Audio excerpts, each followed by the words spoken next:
Jadi begini ceritanya. Dulu waktu saya masih muda, masih remaja lah, kan suka nongkrong sama teman-teman gitu seumuran. Karena dulu kan nggak ada handphone ya kayak sekarang banyak handphone.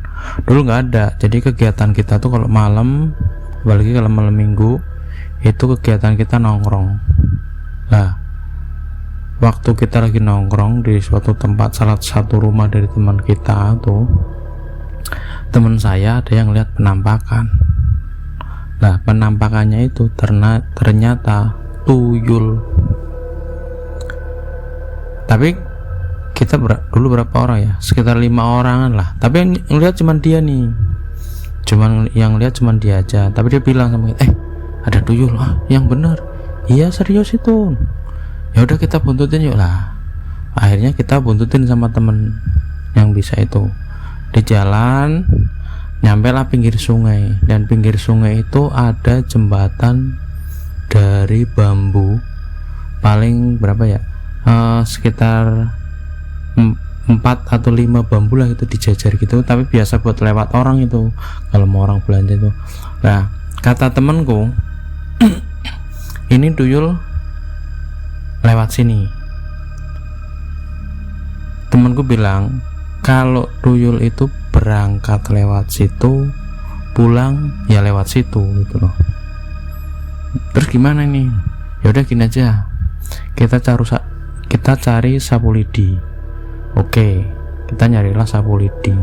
Terus kita ngambil sapu lidi sekitar 12 helai lah, 12 batang itu sapu lidi itu. Terus sama temanku itu didoain, dikasih doa sama temanku. Nah, sama temanku tuh sapu lidinya itu ditancepin di ujung jalan bambunya itu. Jadi kayak jembatan itu dari bambu, terus ujungnya tuh ditutup pakai itu. Jadi kayak buat pagar gitu loh, supaya si tuyulnya itu nggak bisa ngelewatin jembatan itu. Karena teman saya percaya bahwa kalau tuyul itu berangkatnya lewat situ, pulangnya lewat situ, karena sudah ditunjukin jalan sama yang punya tuyulnya. Ya udah, oke lah. Nah, kemana lagi nih kita nih? Ada satu lagi sana. Kata temanku tuh, dilihat ada satu lagi tempat yang buat sahabat lewat tuyulnya itu. Adalah satu gang rumah kecil gitu, nggak begitu besar. Rumah antar rumah itu sampingnya bisa buat lewat ke belakang, tapi emang sering buat lewat orang. Temanku juga bilang, ya udah, sini juga kasih sapu lidi lagi. Ya udah, didoain lagi, didoain gitu. Terus sapu lidinya ditancepin di situ berjejer, jadi kayak pagar gitu. Ya udah, akhirnya kita duduk nunggu kan, ngobrol-ngobrol, ngopi gitu sambil main gitaran. Tapi temanku tuh nggak ikut main gitar atau nyanyi, enggak.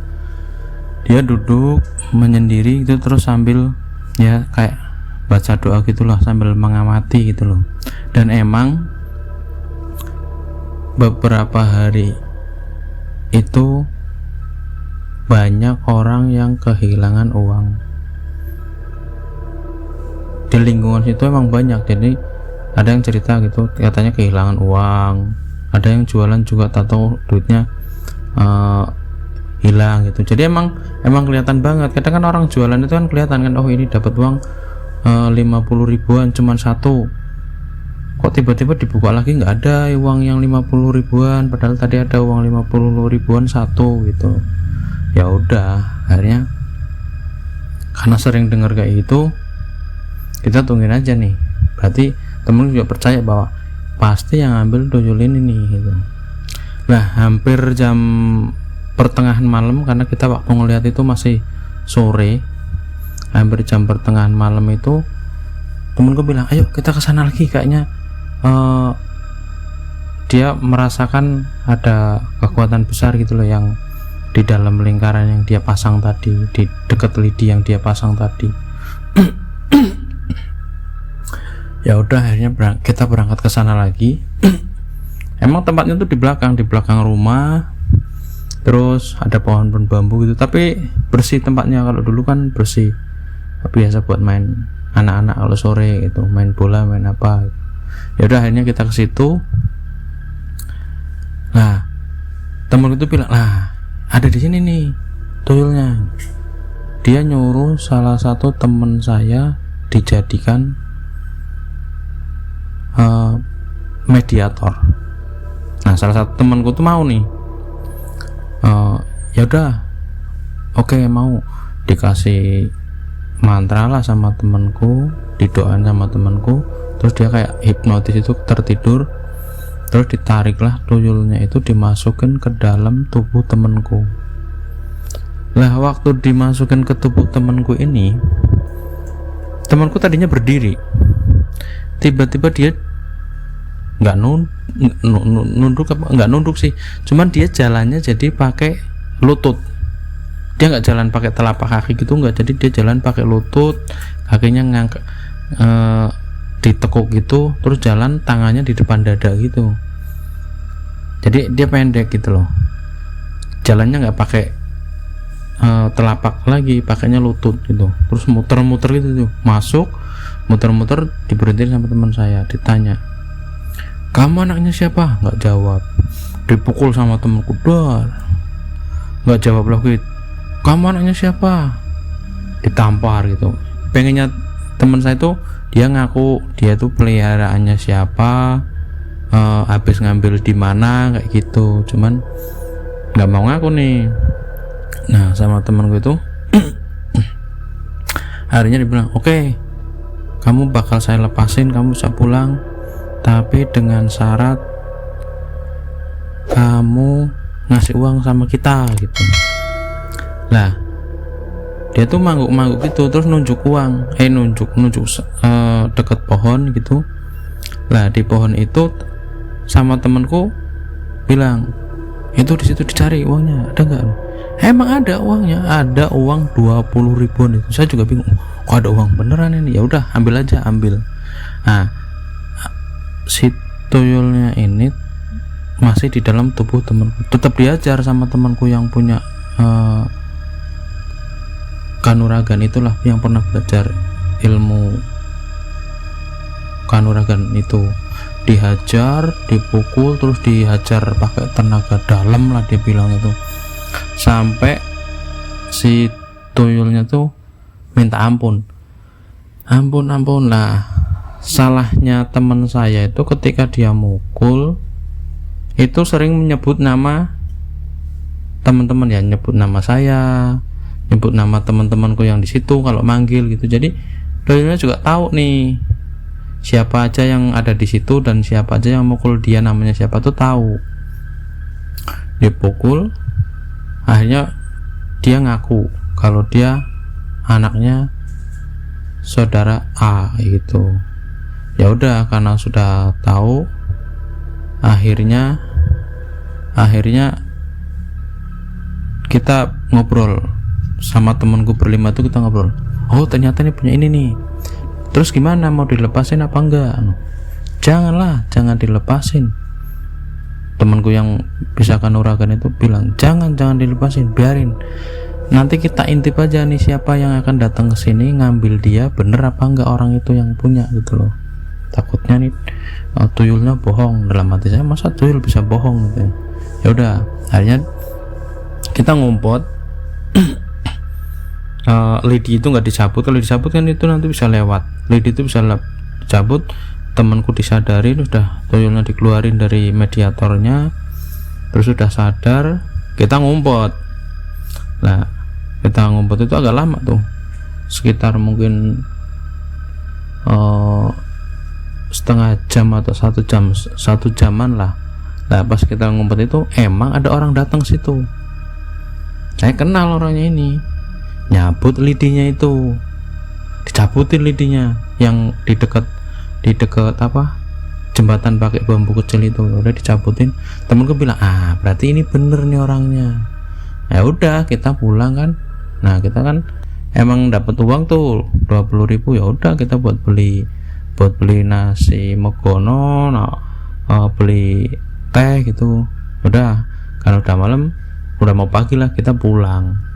Lah pas pagi-pagi itu saya masih tidur, dibangunin lah saya sama ibu saya.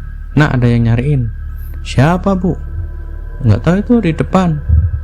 Lah kagetnya saya pas saya buka pintu, ternyata yang datengin saya tuh orang yang semalam nyabutin lidinya itu.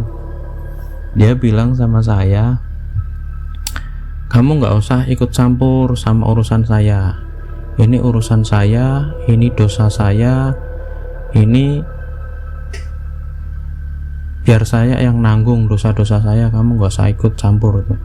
Ya saya nyeletuk aja, ya pokoknya saya nggak ikut campur, itu dosa kamu yang berbuat dosa, kamu yang mau dengan cara apa kamu nyari duit silakan, tapi kalau peliharaan kamu masih suka ngambilnya di sini, ya pasti saya ajar sama temen-temen gitu.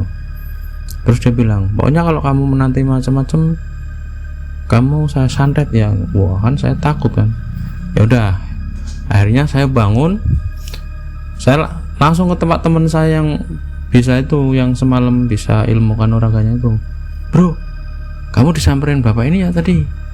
Iya, sini marah-marah. Terus gimana? Bilangnya kita mau disantet. Nah, iya, dia juga ke rumah saya soalnya. Udah nggak apa-apa, santai aja, jangan takut. Terus ternyata dari 5 teman saya itu disamperin semua, karena dia tahu kan saya datang ke tempat temen yang satunya juga, katanya dia juga disamperin. Nah, saya yang paling terakhir. Ya udah lah, malamnya itu kita jaga lagi tuh di situ, tapi nggak kelihatan doyolnya kelihatan lagi di situ. Itu intinya, pokoknya kata teman saya, kita nggak bakal urusan sama orang itu ataupun mengganggu dia, nggak, selama dia tidak ngambilnya di situ. Ngambil jauh gitu silakan lah gitu lah, itu urusannya dia itu. Tapi kalau ngambilnya masih tetap di daerah kita, biasa nongkrong atau orang-orang yang di dekat kita atau malah keluarga kita, ya akan kita sikat gitu, intinya seperti itu. Jadi ya percaya nggak percaya sih, tapi ya emang saya disamperin juga sama orang yang punya itu. Dan teman saya tuh bilang sama saya, ini orang masih baru punya ini gitu, belum lama, kita lihat aja. Kalau bener dia punya seperti itu, kita lihat dari istrinya. Pokoknya istrinya nanti semakin lama itu biasanya kalau badannya biasanya gemuk gitu ataupun seger gitu, nanti dia akan semakin layu mukanya.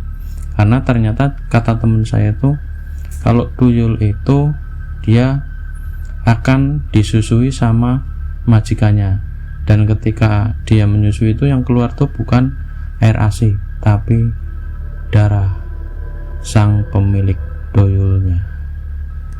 Oke, begitu ceritanya. Terima kasih, semoga bisa menghibur dan menjadi pengalaman kalian semua. Jangan lupa like, comment, and subscribe, dan bagikan juga cerita ini ke teman-teman kalian. Terima kasih yang sudah subscribe. Tetap terus dengerin cerita-cerita dari saya. Terima kasih.